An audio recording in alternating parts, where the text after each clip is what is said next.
Great news, everyone. The university is once again a member of the fabulous news site, The Conversation. This means that all researchers, postgrad research students included, can now write articles for the site.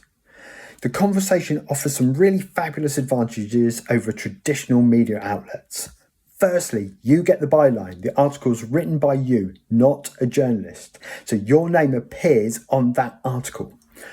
However, you do get support from professional journalists and editors. So together, you make sure the article is both accurate and appealing to read by a non-specialist audience.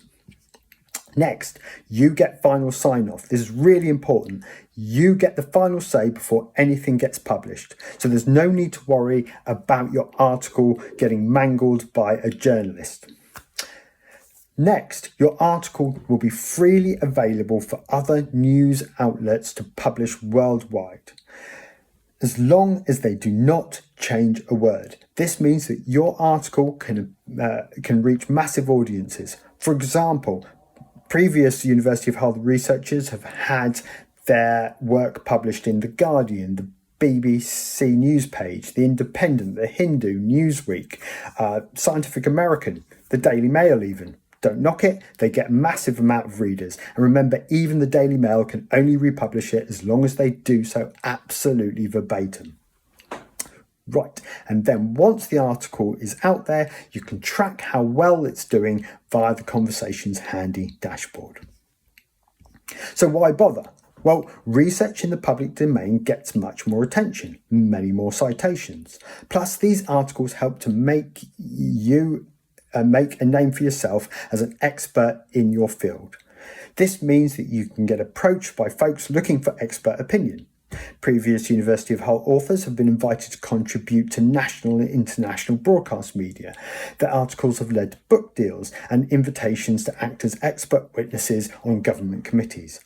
All of which is great for you, as well as the University of Hull's REF and KEF submissions and so on.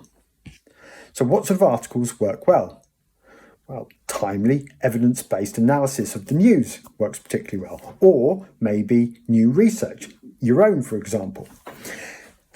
Next, timeless, plain English explainers of complex issues are particularly well read.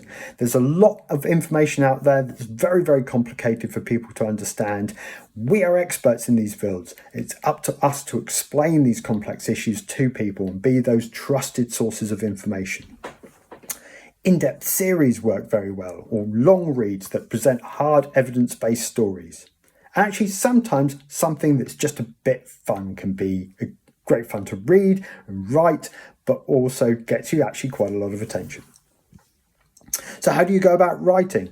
Well, simple. Go onto the Conversation website, scroll down, hit the pitch button, and send the editors the idea for your story. Remember to keep your pitch jargon free and explain why it's interesting to a non-academic reader. Shortly after that, one of the Conversation editors will get in touch with you. And that's all, folks. Really looking forward to reading some of your articles.